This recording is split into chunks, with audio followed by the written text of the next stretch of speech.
शिवसेना शिंदे गटाची 8 जागांची यादी जाहीर होऊ शकते अशी चर्चा आता पुढे आलेली आहे।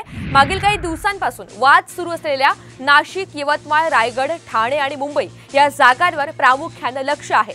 महायुतीमधील घटक पक्ष असलेल्या भाजप, शिवसेना आणि राष्ट्रवादी काँग्रेसमध्ये अजूनही काही जागांबाबतचा तिढा हा कायम आहे।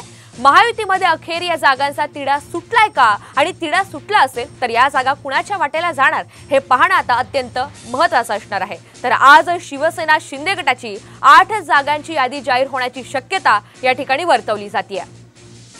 अधिकची माहिती सूरज सावंत आपल्याला देत आहे। सूरज, आज शिवसेना शिंदे गटाची 8 जागांची यादी जाहीर होऊ शकते, मात्र दुसरीकडे आपण पाहतोय महायुतीचा जागावाटपाचा तिढा कायम आहे। काय चित्र आहे सध्याचं?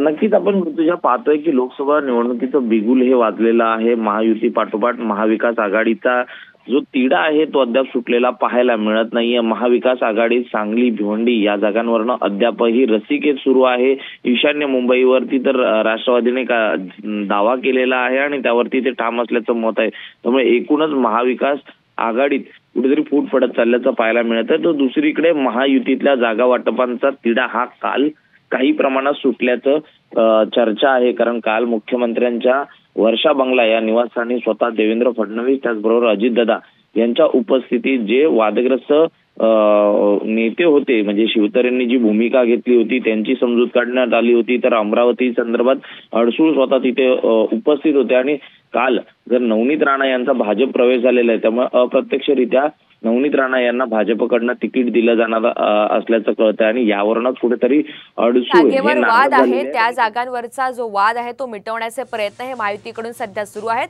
आणि आज वास्तविक 8 जागांची यादी जाहीर होते का याकडे आता सगळ्यांचं लक्ष असेल। धन्यवाद सविस्तर माहितीबद्दल।